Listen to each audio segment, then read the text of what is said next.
And welcome everybody to the Daily Space Weather. All kinds of stuff going on. Smash Lights segment, talking about blindness, consensus, insanity, lockdown, social distancing, masks, coronal mass ejections, and more. Check it out. We're starting out looking at the sun here. Here's 94 angstroms from the SDO. One of my favorites.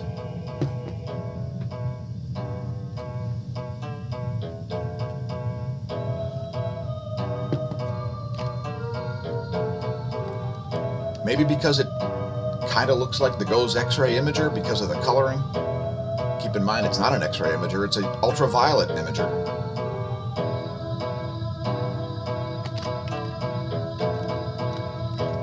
By the way, I'm your host, Dan, aka smAsho.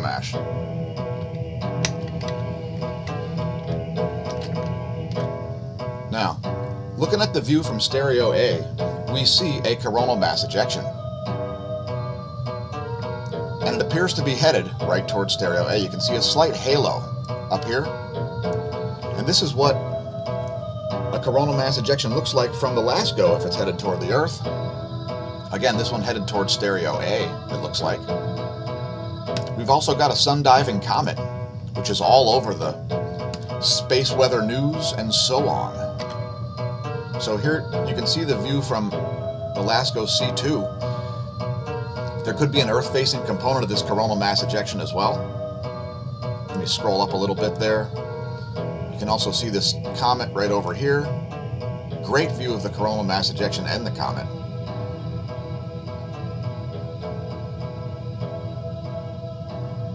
Again, we see components of this CME on both sides of the coronagraph here, and this is the last GO. This is directly in between Earth and Sun, so likely some Earth-facing component to that. Here's the view from the C3, which will give us a slightly better overall view there. So significant coronal mass ejection as well as great view of a comet. By the way, this track we're listening to is unavailable.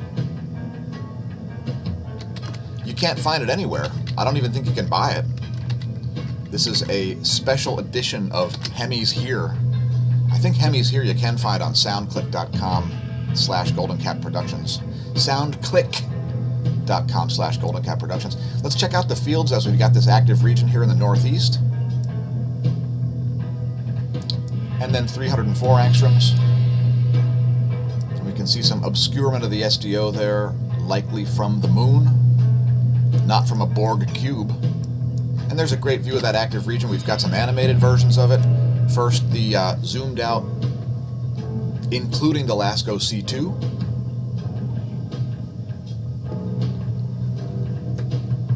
And oddly, this doesn't seem to show as much on the western side. And if you're wondering which side is west and which side is east, this is the east side because this is the side where solar activity rises.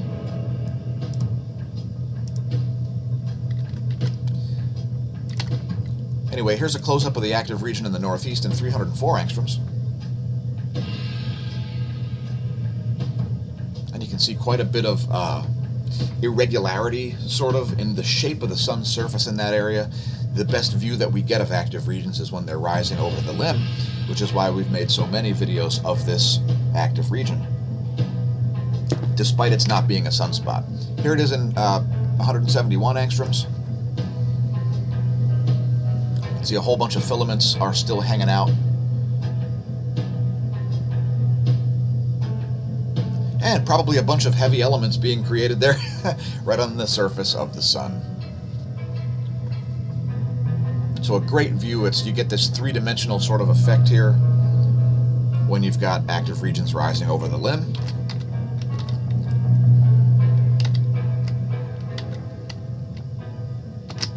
And the 10.7 centimeter radial flux is still at 70. Here's a graph of that from the Space Weather Enthusiast dashboard, showing you the last solar cycle, cycle 24, and welcome to cycle 25, which began in mid-November of 2019. KP index is pegged at 0 for the past 6 hours. And we don't really see any significant X-ray flux. Small little A-class flare, I guess you could call it, happened there. I think that is associated with the coronal mass ejection, indeed.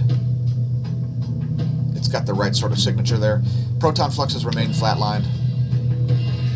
And let's look at the real-time solar wind. We see a pretty steady phi angle here over the past 18 hours. BTBZ is unexciting. The BTBZ is nothing too exciting going on there. Pretty steady. Solar wind density has dropped down over the past 24 hours, having reached a high of just under 10 protons per cubic centimeter, now down to about 3.78 protons per cubic centimeter. Current solar wind speed, 401 kilometers a second. So we're expecting an increase in the electron flux coming today over the next 24 hours. Here's what's going on in the magnetosphere. And you can see a pretty steady solar wind there. Pretty uneventful magnetosphere movie. It's 4 hours of data. It's courtesy University of Michigan. If you want to read about the space weather modeling framework, go to this page. Geospace magnetosphere movie, scroll down, click on details, and you can read all about the space weather modeling framework. With or without a Canadian accent, eh? Coming a little closer to home, here are the ground magnetic perturbations during this polar excursion. Keep in mind, this is only showing us delta B, which would be changes in the B field. It's not a direct measurement, it's a measurement of delta B, change in nanotesla of the B field.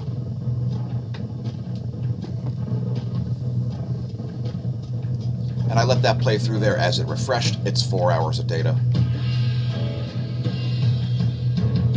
We've got some interesting stuff to talk about during the Smash Light segment today, which we're going to include in today's daily space weather video. GOES magnetometer is continuing to look spiky here, and that's no surprise as I've been forecasting it. It's going to continue to look spiky as we're getting some changes in the current sheet right now. And you can see South Pole polarity coming through on the Earth sort of altitude of the current sheet, I guess you could say. The Earth latitude. South solar polar field polarity shown in red, North Pole shown in green.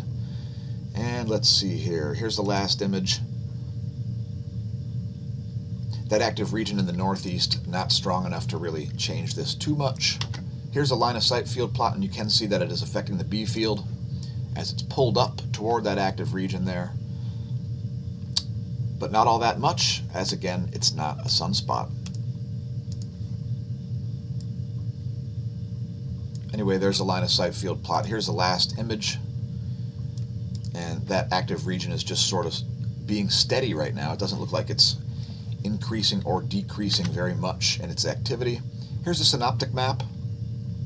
Nothing too exciting there. Some filaments are still up there as we showed you in the early movies. And welcome to another Smash Light section where I talk about, like, literally anything. I'll just talk about anything. And today we're going to talk about not being ossified in our beliefs and treating those who are with love, respect, and inclusion to the scientific discussion, as we have this mission that's publicly visible here at smashamash.com/forum/mission. So let's talk about not being ossified in our beliefs. It's going to be a theme here.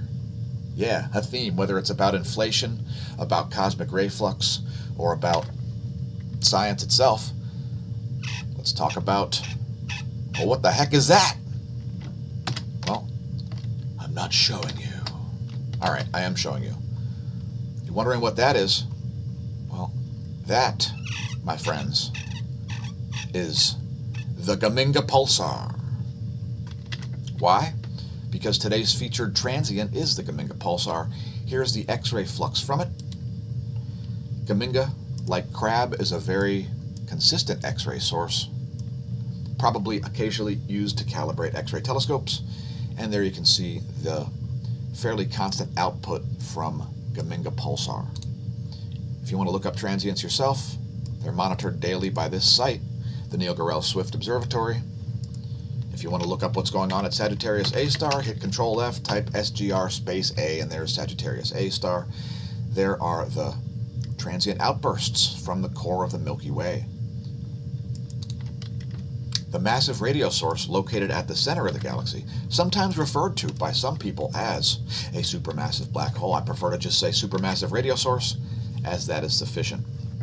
So let's talk about cosmic rays. When you fly flights around the Arctic,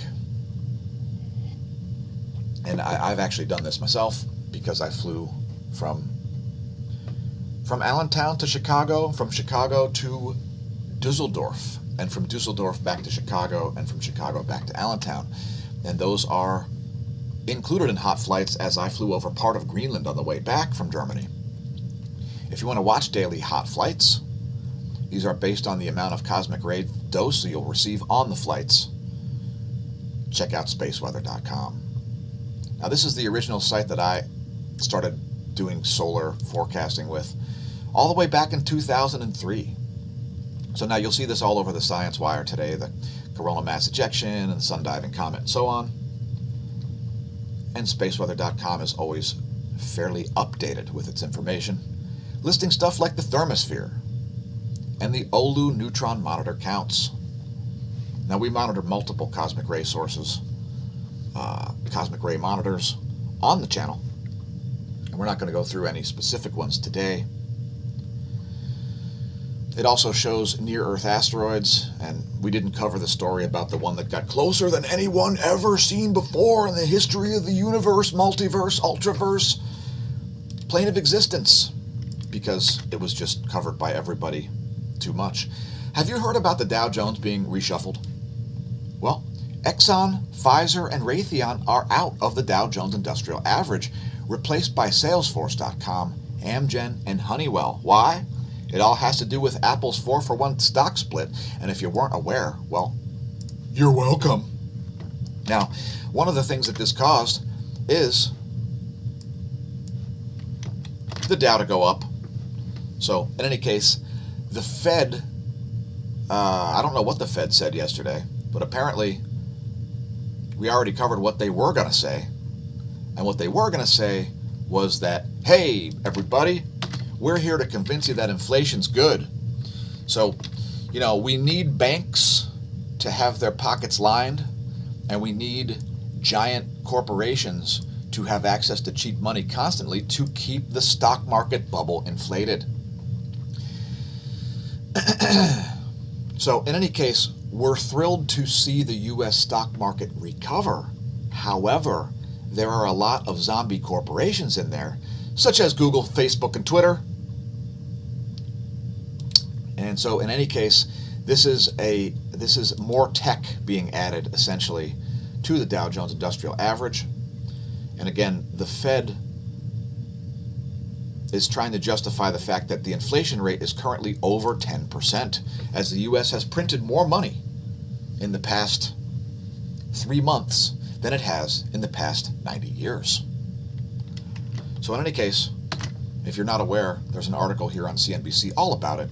Dow rises more than 100 points, briefly turns positive for 2020, which is a good thing. It is a good fling. The market is inflated by cheap money, as the ultra cheap zero interest rate loans incentivize companies to purchase their own stock. Since centralization is dead, perhaps you'd like to check out Make Americans Free Again,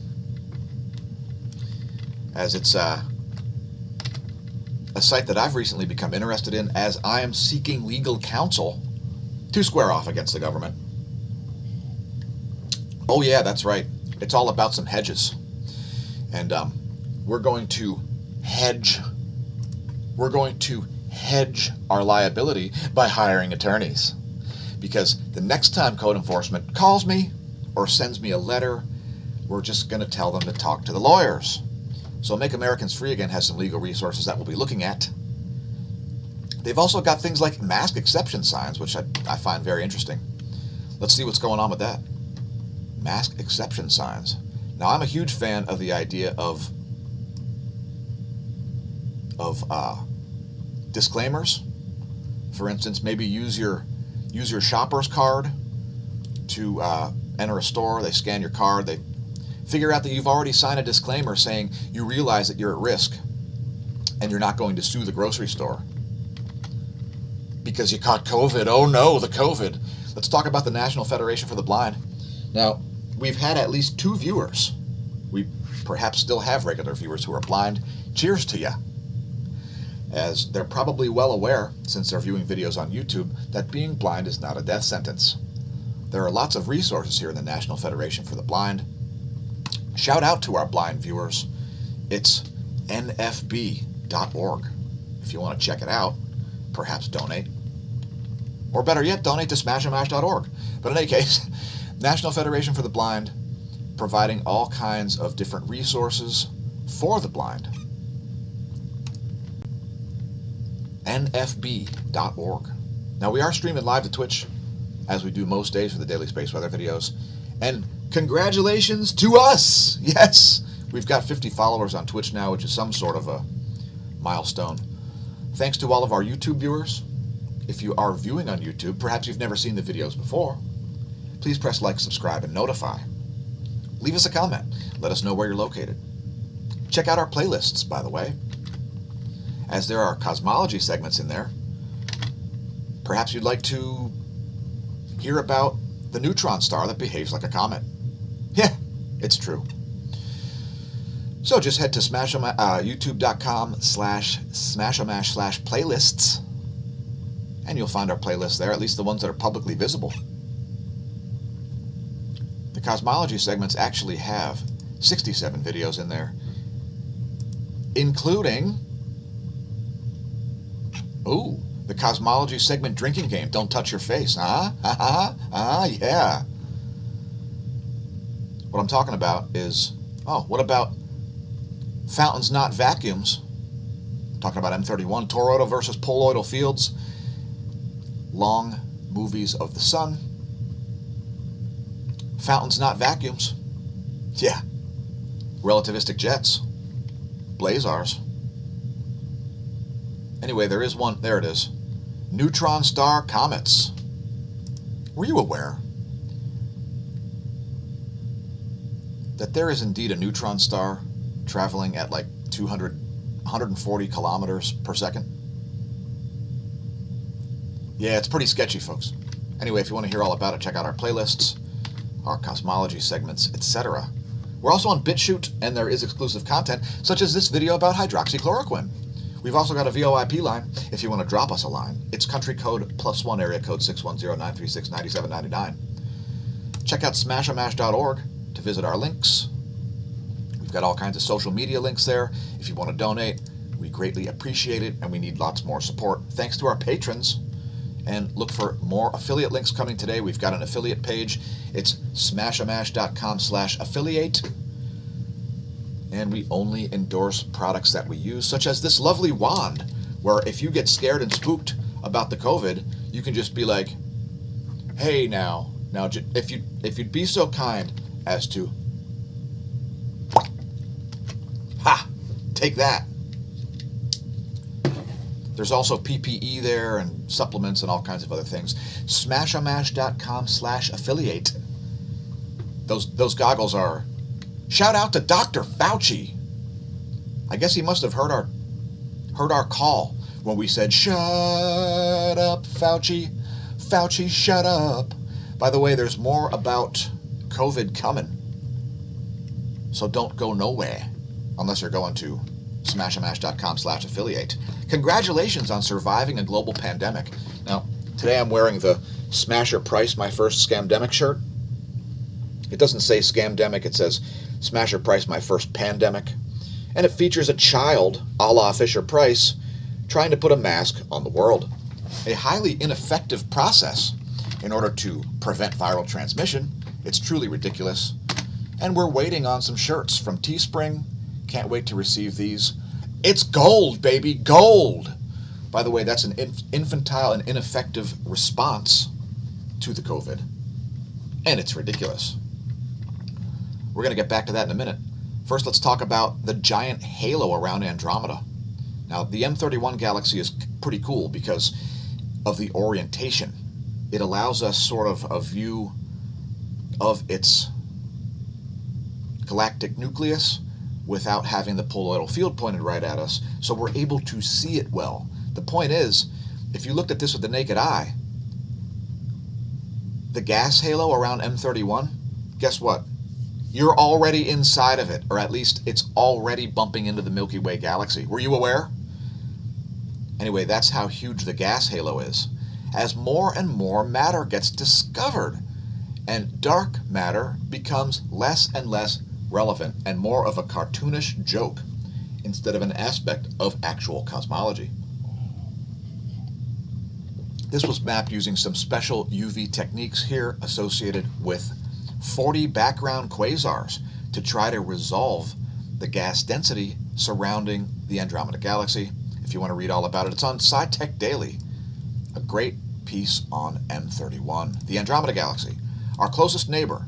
And I guess I've forecasted the future yet again by simply saying, all right, I'm out of here. I'm done with you, Milky Way Galaxy. I'm done with you. Turns out moving to the Andromeda Galaxy is a little bit easier than I thought. Were you aware of 7,000-year-old vast stone slabs discovered in Saudi Arabia? We're not exactly sure what they are. They apparently are connected with low walls. Some interesting archaeological finds there in Saudi Arabia. Now, I know people who've been to Saudi Arabia, and I don't think he left the base. He was a computer specialist for the FBI, and I think he just stayed on station the whole time. By the way, don't go to Saudi Arabia and drink booze. It could be unfortunate. In any case, an interesting find here dating back to the Neolithic period. Right at the end of the Bronze Age, really. Right at the beginning of the Bronze Age, I guess you'd say. 7,000 years ago, yeah. So, possibly used for some sort of rituals or something. Maybe for public gatherings. Maybe that was their marketplace. Who knows? Vast stone monuments discovered in Saudi Arabia. Have you seen the video about Tsar Bomba? The largest thermonuclear device, the largest nuclear weapon ever built and detonated. It was 27 feet long. It was dropped from a special Su-71 plane. Specially fitted. Absolutely insane. A 50 megaton bomb. There's a 40-minute recently declassified video about it. Now, some of this footage has already been seen and some not. And if you haven't seen it, it's quite fantastic. I mean, not that detonating nuclear weapons is a good idea, but talk about some great footage. Just unbelievable. Now, the pilots didn't know if they were going to die or not. And they did indeed feel the shockwave as they attempted to fly away from the situation. I think it was detonated at like 20 kilometers. It was detonated far above the ground to try to avoid fallout. Let's talk about Dr. Ignác Semmelweis. Dr. Ignác Semmelweis was a 19th century Hungarian physician. And he figured out that you need to wash your hands. Well, guess what happened to him? He ended up dying in a mental institution because people didn't listen to him. As germ theory was not a thing yet, Semmelweis noted that washing hands greatly reduced infections, as at the time, doctors would tend to just go and do an autopsy and then go deliver a baby without washing their hands, wearing soiled garments and using soiled gloves. Doctors didn't believe what Semmelweis had to say. But guess what? Turns out washing your hands was legit. Now, he didn't know why, because germ theory was not a thing yet. This great article here from Jeff Harris at the Ron Paul Institute for Peace and Prosperity, sound money, decentralization, term limits, etc. And here ends your daily Smashlight section. Don't forget to hold those accountable who've screwed up before you vanish perhaps the government. Hey, that's an awful nice government you got there. Be a shame if it shut down, huh? Huh?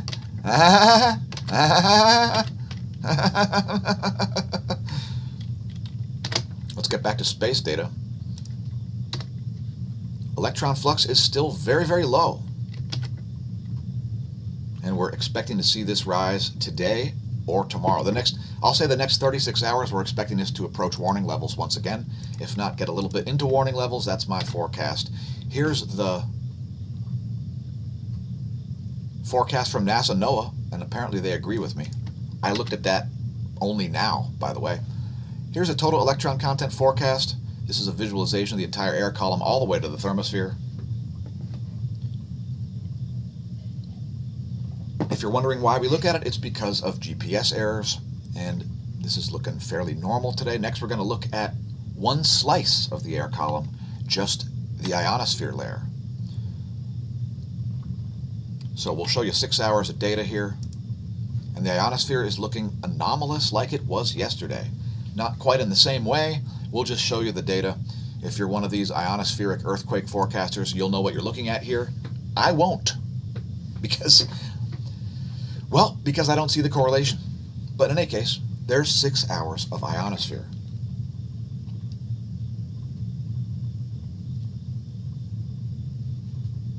Very discharged on the sun side here. And there's the latest image at 8 o'clock universal. Allow me to just check the life of the stream here. And things are looking good. Let's move on to the diagram of the solar system. Here's what's going on in the solar system.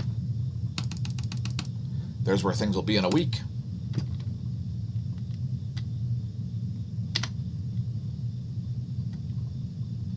Next, looking at in-the-sky.org.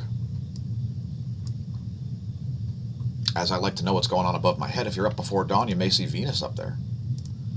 And Mars near the apex of the ecliptic. A cool thing about in-the-sky.org, you can draw in the ecliptic. You can draw in the galactic plane if you like. in-the-sky.org. Let's look at earthquakes. Past 24 did not include any 6+ magnitudes.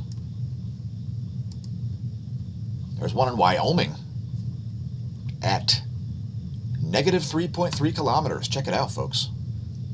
3,300 meters above sea level, which is at like 10,000 feet of altitude. West of White Mountain. South of Whiskey Basin. I love the names. All right, now let's go up the list here. Again, nothing over a 6 magnitude of the past 24 hours. Deep quake at Chile.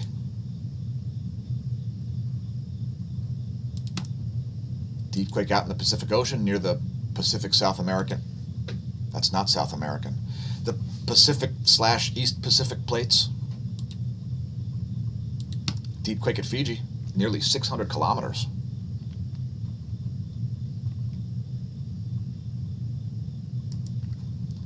And just north of that, another one, that one coming in just about an hour later. Followed by another one at Japan. That one coming in only about 15 minutes after that last one. So a series of deep quakes ping-ponging around there, over 100 kilometers deep in the earth. And next, looking at volcanoes here on volcanodiscovery.com. Last 24 hours of volcanoes included Abico, producing a 13,000-foot ash plume. Mount Ibu, rather, exploding, producing a 6,000-foot ash plume. Semeru, I don't know what's discreet about a 13,000-foot plume of ash. Explosive activity at Dakonos, producing a 7,000-foot ash plume. Yasur at Vanuatu,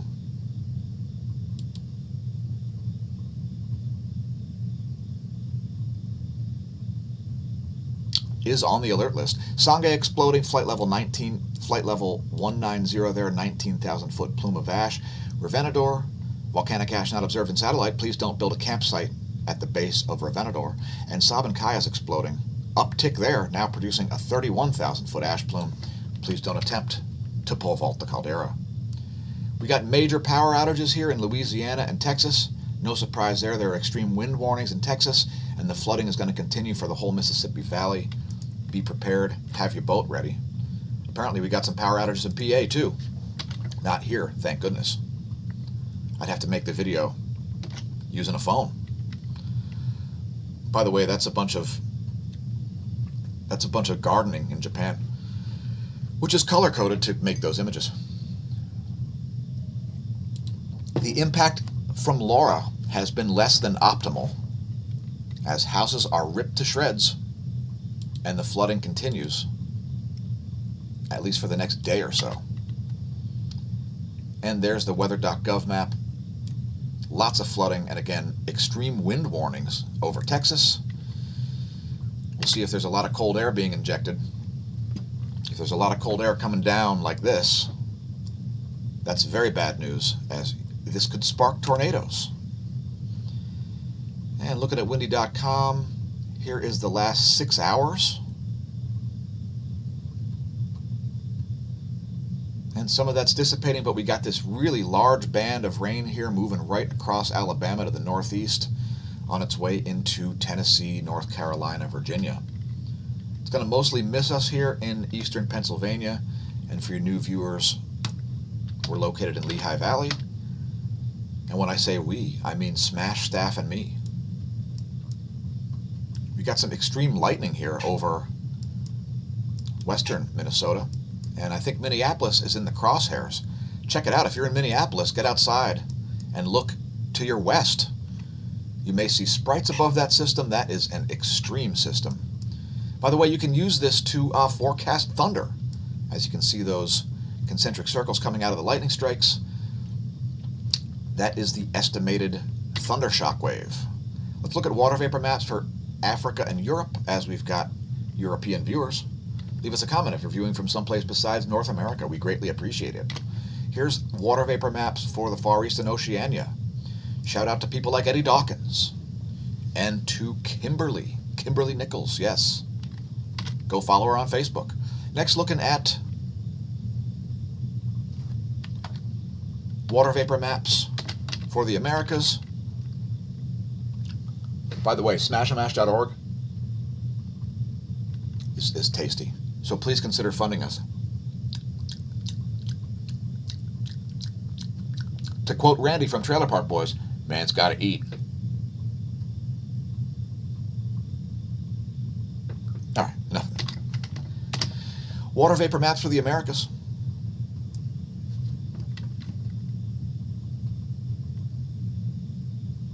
And you can see that Borg sphere flying around the North Pole once again. Here's the U.S. Doppler radar map. And it's not animated. There we go.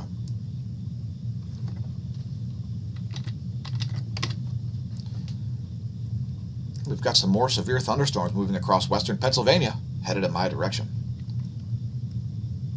And those are looking like they're pretty fast movers there over Minnesota. But St. Paul is most assuredly in the crosshairs of that.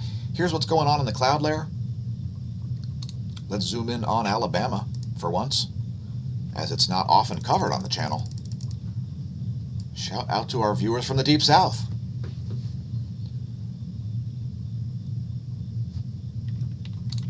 And let's move on to nullschool.net. So here's what's going on in terms of surface winds.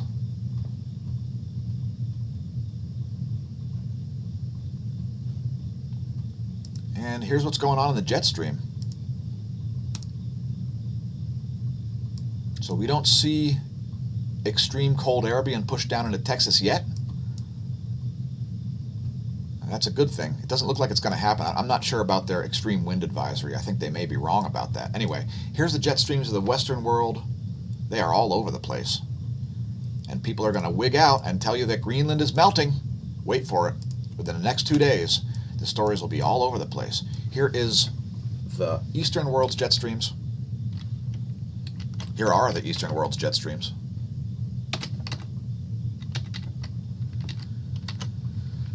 And here's the U.S. water vapor map, probably the most important map for those of you who want to forecast your weather.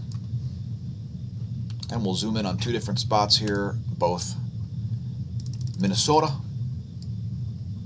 where the Swedes live, real Vikings. And that's going to be a fairly fast mover. It's actually moving slightly to the north. It's east-northeast. And you can see that cold mass of air pushing it from behind. And we'll zoom in on Alabama also here to give you an idea of the way the water vapor is going to move. And you can see massive convergence zones there, no surprise. As you've got this dry mass of air stabbing into Kentucky and Tennessee, just stabbing its way up there. Please leave a comment if you remember our fake news weather reports from 2 years ago. By the way, we are on Subscribestar. We only have one tier there. We're sort of just on the ground level. There's 9 tiers over at Patreon. Patreon's the real source of funding for the content. Thanks to our patrons. And don't worry, folks, your credit crawl's coming. Allow me to vanish and thank the Smash team, which is everybody. Oh, wait.